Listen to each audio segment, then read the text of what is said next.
the devil inside! I actually really miss Isaac. Okay, so this is part 2 of these videos where I'm catching up with everything. So in the last video, you know, we talked about Big Brother with the gyms, with the prison that they talked about, with the creator getting really agitated with the prophecies and the fire and all this and that. And so I told you last time to keep in mind about the Jersey Devil. So for those of you who don't really know that much about the Jersey Devil, here's what Wikipedia has to say about it. In New Jersey folklore, the Jersey Devil is a legendary creature said to inhabit the Pine Barrens of southern New Jersey, United States. The creature is often described as a flying biped with hooves, but there are many variations. The common description is that of a kangaroo-like creature with the head of a goat, leathery bat-like wings, horns, small arms with clawed hands, cloven hooves, and a forked tail. It has been reported to move quickly and often is described as emitting a blood-curdling scream. So I thought it would be really good to note the Jersey Devil because, you know, Jeffrey brought it up during one of his hikes. And as we know, there is Jesse's series, The Devil Inside series. And we're going to talk about that for a minute here. So whenever I was watching The Devil Inside, I was trying to figure out initially who the devil was, and I could be late to the party with all my theories and whatnot, but just hear me out. So of course, whenever I was going through that, I thought it was Isaac, because Isaac, he seemed to be just the alter ego of Jesse, kind of the evil side. You know, he was evil Jesse for a while because no one knew his name, and he was the one that was drinking, doing drugs,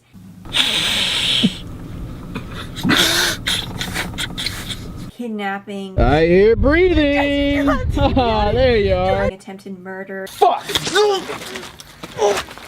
So he just seemed like the evil person, like the devil inside Jesse, and came to realize really that he's not evil at all. He's just a lost 19-year-old, 18, 19-year-old.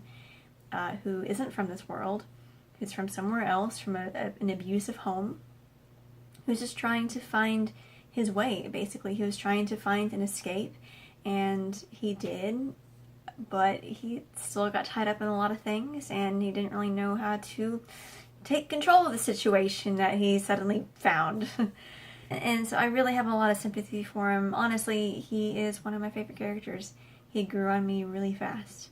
But yeah, so I kept trying to figure out who the devil was. And I want to talk about the title as well just for a second, and I'll talk more about it too later on. But the title, The Devil Inside. The title doesn't really specify the devil inside of what. Is it the devil inside of Jesse? The devil inside of us? The audience? The devil inside the mirror? There is no real definitive, like, inside of what, you know?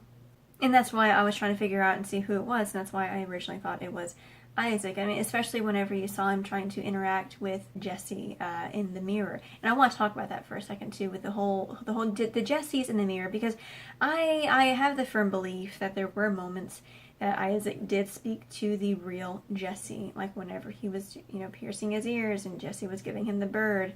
What do you think of this look? What do you think, Juggies? Honestly, it looks pretty good. Or whenever Isaac had hurt himself. You are. Oh, motherfucker! When I get out of here, I'm gonna destroy you. No. You're gonna fix me. Come here. Come here. Yo, dude, I have your beer. Yes! Get me out of here! Parker, get me the fuck out of here! Shut the fuck up. Shut the fuck up.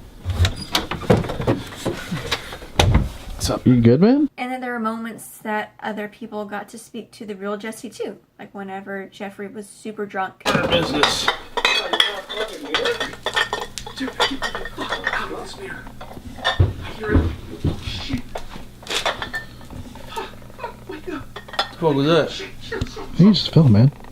But then it started to dawn on me that it wasn't Jesse every time. Because there was that one particular weird scene with Parker. When are you gonna come out? Isaac said you can come out whenever you want to. You think I'm lying to you? Man, that's not what I'm saying, man. Well, dude, you need to get Isaac's mirror. It's the one. He trapped me in a specific mirror. Like, I could talk to you through this, but if you want me to come out, you have to get Isaac to snap in front of that mirror. It hasn't left his sight. That's all I have to do. Yes. Why didn't you tell me that like months ago? You never asked. That's not Jesse. That is the creator. Because I think the real Jesse would have been real frantic, and he would have been like, yeah, here's the answers that you needed. You know, instead of just saying like, well, you didn't ask. Like, what kind of response is that? I know, what is that? And there was that big scene too, whenever Isaac had the gun up to his head. And then you hear someone talk to him through the shattered mirror out next to him in the woods. I know everything you're about to say. Yeah, how's that? What am I about to say next? What the fuck? Because I'm writing it. What the fuck? Everything you do is decided by me. Everything you say is decided by me. I am your creator. You are just a character in a long-running story. And that, again, it's not Jesse, it's the creator, and you can tell by the way that he was, like, saying, oh, you're going to do this, you're going to do that, you know, because I wrote it, I'm the one who's making all these things happen. That is the creator. And, you know, going back to who the devil is and the devil inside, whenever Isaac goes back to his own world and Jesse comes back, he reveals himself as the creator. And who does the creator reveal himself as? It's the devil, my friend. So Isaac was never the devil. It's always been the creator. He's shown himself to be that. He's given mixed signals to as to being an angel and a demon, but honestly that's just an art of deception, and aren't devils deceptive? I'm gonna be kind of the moderator, getting that even field, balancing out between these guys, devil and the angel. You know, that's me. Not seeing hell. What did you say? What? Nothing. You don't even understand the irony of that statement. Here he comes, Juggies, from the depths of hell. Put the demon in demonetized. And talking about deception, now I'm going to start the conversation about Misery and Brainscan. Because I wanted to get examples of how Jesse has used like movies and books for inspiration. So one of the biggest inspirations was actually was Misery, and you can tell by this. You see it just sitting there?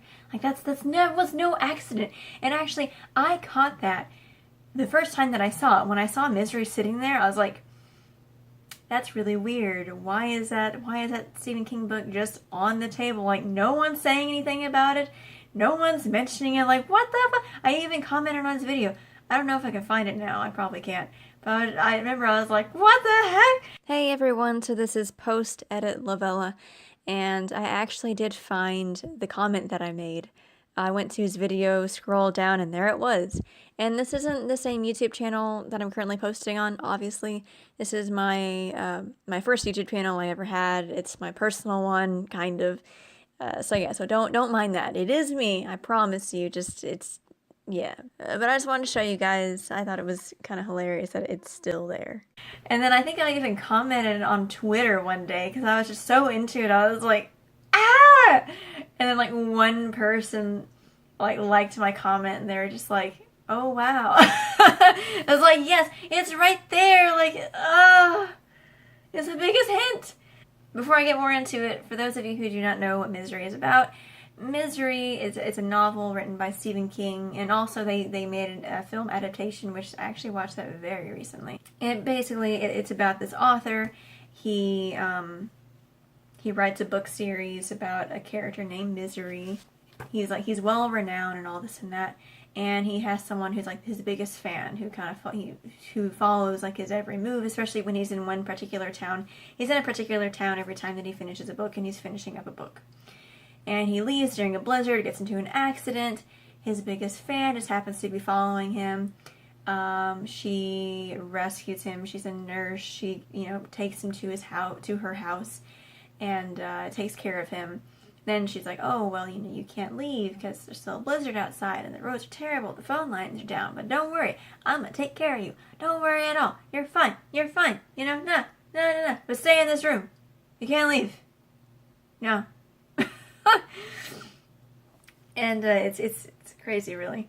And then basically she is a super fan. She's really upset because he's trying to like kill off the character that she fell in love with that he made, and then basically she holds him hostage. It's like, you're gonna bring this character back, you're gonna write the next book right here, right now, blah, blah, blah, blah, blah. And yeah, it's intense. She breaks his legs. Just gonna say that right there. But doesn't that sound familiar with Jesse's collab series with Boogie? Yourself a fan? No, I need it. You really think you're a fucking I fan? am your number one fan, Jesse. You like my videos? You let me leave. I've never. your videos, Jesse. I just wanted to be part of them. I just wanted to bring the Psycho series back. I did this for you. The Psycho series This is never about me. This is about you, Jesse. I know. So let me fucking leave, dude. No, the Psycho Jesse, series listen. isn't real. I'm This is telling actually you. Psycho. If you try to leave, I will fucking hurt you. Do you understand, Jesse? You're not a so true set the fuck down. You're not a true fan to threaten me. I'm sorry. Jesse, I'm gone, bitch. Jesse, no. I'm fucking gone. Jesse, no. Ah! Fuck! Ah! Jesse. Oh, fuck! You make me do these kinds of things. You need to set the fuck still. Please. You need to don't. sit still. You're not a I will fan like break your this. fucking leg. I will break. No. What is You're not going anywhere, man. What? That's right. Boogie! You're staying Boogie! right there. You can't fucking keep me up here, dude! The fuck Boogie! you can't. Boogie, please! Please, no! Honestly, that's pretty genius. As soon as like Boogie's character was coming out as like crazy, and he was just like getting him with the bat, I was like screaming. I was like, yes! I knew it! I knew Misery has something to do with all this. So good. So I wanted to use Misery as kind of a reference for how Jesse takes inspiration from other works and just makes a story into it. And this is where I'm going to get into Brainscan. So if you don't recall, he made a very, very subtle reference to Brainscan in his video about Storyfire. He's like the trickster, guys. He's from an old movie. He's gonna play a trick on us. So he mentions the Trickster. For those of you who don't know about the Trickster, he comes from a movie called Brainscan, came out in 1994. For all of you 90s kids out there, the same as me, that film is just like nostalgia nation. There are so many things I was like, oh, that's weird. I haven't seen that for a while, you know, and just reminded me of my childhood. Brainscan is a film about like this kid. His name is Michael. He it's not really that popular. He's got like one good friend. He has a girl that he's kind of obsessed with, and he happens to be a big video gamer. And he gets this one game in. I think, is it called Brainscan? It might be.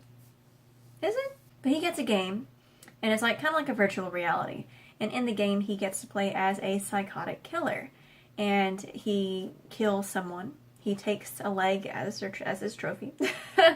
Just like, of course he would do that in a game, I guess. I don't know. And come to find out, whenever he gets out of the game, he wakes up the next morning, that murder actually took place. And he has a moment of, oh shit. And to make matters even worse, after that happens, the Trickster comes into play, and he's kind of like this evil entity that comes around, and he kind of just keeps bothering the kid, and he's telling him to do these things. He's like, well, you need to kill your best friend because he could be a witness, you know, you need to kill this girl that you like, you know, just being a really just evil influence on him. I found actually a lot of ways that Isaac is somewhat similar to the Trickster, and also how the creator has been similar to the Trickster, and also kind of how Isaac is similar to the main character too. So I'm going to talk about how Isaac is similar to the main character, Michael. And it's kind of like this. So Michael goes into virtual reality, commits these crimes, figures there's no repercussions, but then whenever he comes back to reality, it's like, oh no, there are repercussions. What have I done? And if you think of Isaac, it's kind of the same thing. He comes from a different reality. He came from the mirror world to our world. He's doing all these things, like I said before, drinking, doing drugs, kidnapping, attempted murder, without really thinking of the repercussions, because he figures, they can't touch me, I'm not from this world, their rules don't apply to me. And he gets a wake-up call whenever he can't run away from everything, that yes, they do apply to you. This is all applies to you. You have to take responsibilities for your actions. And he has an oh shit moment as well. Not only that, but so, okay, I'm going to kind of give you a spoiler of the Brainscan film. Because in this particular scene, it's whenever the trickster is like telling him to kill the girl that he really likes.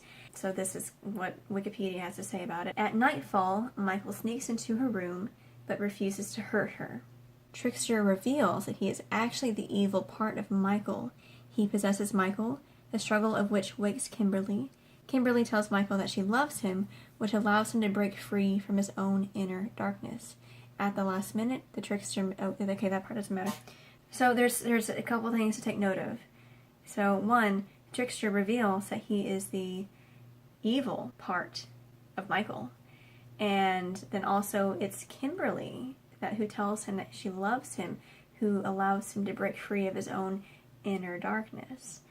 And that to me says a lot of, like looking at everything, because I'm trying to think of how I can say this. You kind of see Isaac as being the evil part of Jesse, right? And honestly, Juliet seems like the savior in a lot of this, but I'll get into that. But I want to challenge you to look at it through a different lens. That Isaac is not the evil part of Jesse. Isaac is a part of Jesse. He's the depressed side. And really, Isaac isn't that evil. I can stab somebody. I can kidnap people, and I can drink, and I can do drugs and shit. But that's all bad. That's all bad things. I can't do anything good. Fucking know me, you fucking bitch. I'm not good. I'm not good. I mean, sure, he's done these terrible things, but you also see very soft sides of him. You see sides where he's with Juliet, and he's very kind. Hey, Juliet, it's Isaac. I just want to say thank you. Thank you for, all the fun we had, and for caring about me. Thank you for caring. I've never had that before, so just... I might not be around here much longer. I feel my days are numbered, so I just wanted to share that with you, and I care about you. Okay. You see sides whenever he's with Jesse's mom. You're not that bad of a person. You're not as bad as you think you are. What? You're a good person. There's good in you. I feel a lot for Isaac. I really do. Man. But look at it through this lens. So it says that, the trickster is actually an evil part of Michael. And really the most evil part of all of them, I think, is the creator.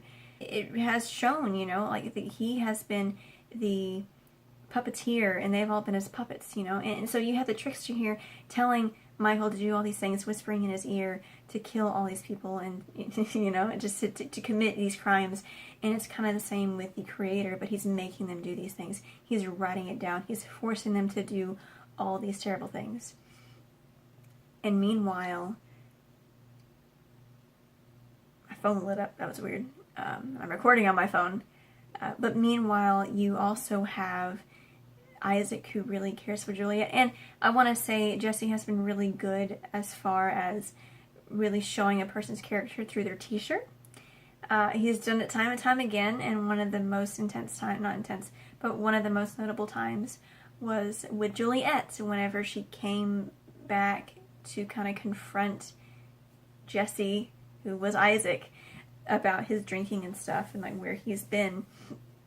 She wore a shirt that had angel wings on the back, which means she's an angel. She's going to be saving him, I think. And that's kind of what all this boils down to, I believe, is that she's going to end up saving the day, like with Isaac, and she's going to hopefully stop the creator from doing whatever the hell he's trying to do. But so, I thought it was interesting with Brainscan how they're all kind of interconnected. And of course, the trickster is more so kind of like the creator at this point. But just they're just this, weird little things that tied together with the movie. And I hope I explained that well. I feel like I just went off on a weird tangent. And again, I kind of wanted to talk about The Devil Inside the title, and also I want to look at the title of Misery, because I realize that titles have multiple meanings, and it's kind of up to your own interpretation, because misery can mean multiple things. Misery is the name of the character that the author created. You could say that he is in total misery because of his situation, being held captive and being beaten. You could say the number one fan is in misery because she has a mental illness, obviously. She isn't happy. She named her pig Misery. Everyone is just in misery. Misery loves company. But it has multiple meanings. The title does. And I think that's the beauty of it. And that's kind of how the devil inside is too. And again, the devil inside of what? There is no specific I can't talk today. There is no specification as to what the devil is inside of. I think it's up for us to interpret. Is it inside of Jesse? Is it inside of me? Is it inside of you? Is it inside the mirror? Is it inside of Isaac? You know, I don't know. And that's kind of the beauty of it too. I think the creator's the devil inside the mirror, and now he's the devil inside of Jesse. So it's my 2 cents. Alright, you guys, that's going to be the ending of this second video. There will be a third one, so please bear that in mind. And the third one's just going to kind of wrap up all these things that I've talked about, and just kind of, hopefully it will be a nicely, just a neat present with a little bow, and just like, here you go. Here are my last thoughts on everything. I'm going to try to wrap it up quick though, because there's other things that are happening, and there's a lot of stuff I gotta edit and stuff like that, so yay! But thank you guys for tuning in. I really appreciate it. Y'all have a great morning, evening, afternoon, whatever it is. Just have a great day, and I'll see you guys next time. Bye.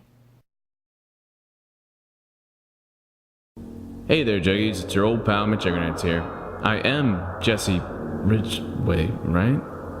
I'm still here, moving so fast in my mind. Reflections on reflections of a person I've lost myself.